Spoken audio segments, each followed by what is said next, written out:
الحمدللہ نحمدہ ونصلی علی رسولہ الکریم رب اشرح لی صدری ویسر لی امری واحلل عقدۃ من لسانی یفقہوا قولی۔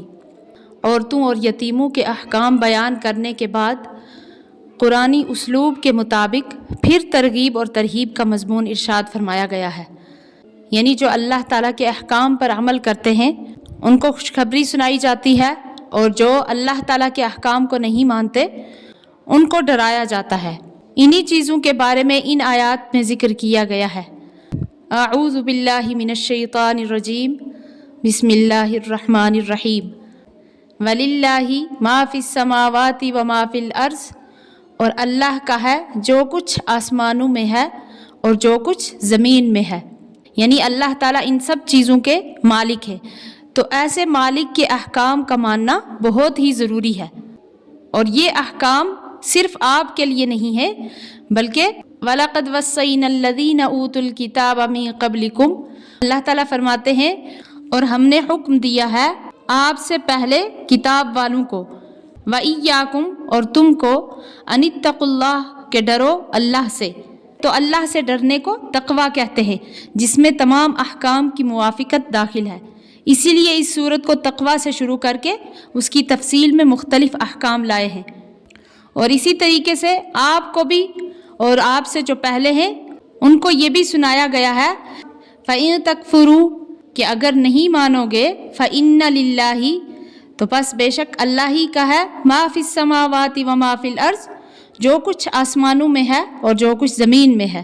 وَكَانَ اللَّهُ غَنِيًّا حَمِيدًا، اور اللہ ہے بے پرواہ سب خوبیوں والا، یعنی اللہ تعالیٰ کے احکام کی مخالفت کرو گے تو اللہ تعالیٰ کو کوئی نقصان نہیں ہے، ہاں تمہارا ہی نقصان ہے، کیونکہ اللہ تعالیٰ کی تو ملک ہے جو چیزیں کے آسمان میں ہیں اور جو چیزیں کے زمین میں ہیں، تو ایسے بڑے بادشاہ کا کیا نقصان ہوگا؟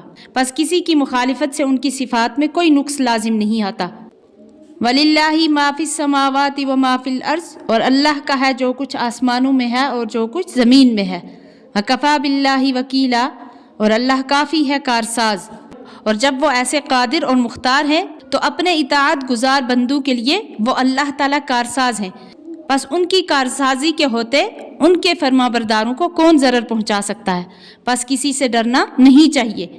اور اللہ تعالیٰ جو تم کو دین کے کام بتلا رہے ہیں تو تمہاری ہی سعادت کے لیے ہے، ورنہ وہ دوسروں سے بھی کام لے سکتے ہیں، کیونکہ ان کی ایسی قدرت ہے کہ ان یشاء یذھبکم ایھا الناس ویأتی بآخرین، اگر چاہے تو تم کو دور کر دے اے لوگو اور لے آئے اور لوگوں کو۔ وکان اللہ علی ذلک قدیرا، اور اللہ کو اس چیز پر قدرت ہے۔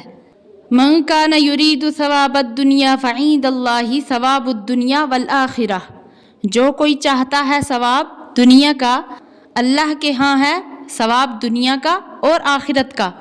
وَكَانَ اللَّهُ سَمِيعًا بَصِيرًا، اور اللہ سب کچھ سنتا دیکھتا ہے، یعنی اللہ تعالیٰ کی قدرت میں تو دنیا اور آخرت دونوں کا بدلہ موجود ہے۔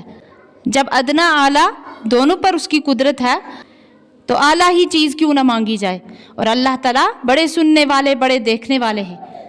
تو اللہ تعالیٰ سب کے باتوں کو اور سب کی درخواست کو دنیا کے لیے ہوں یا دین کے لیے ہوں سنتے ہیں، اور سب کی نیتوں کو دیکھتے ہیں۔ بس جو آخرت کو مانگتا ہے تو اس کو آخرت ملے گی، اور جو دنیا کو مانگتے ہیں تو ان کو آخرت میں محروم رکھیں گے، اس لیے آخرت ہی کی نیت اور درخواست کرنا چاہیے۔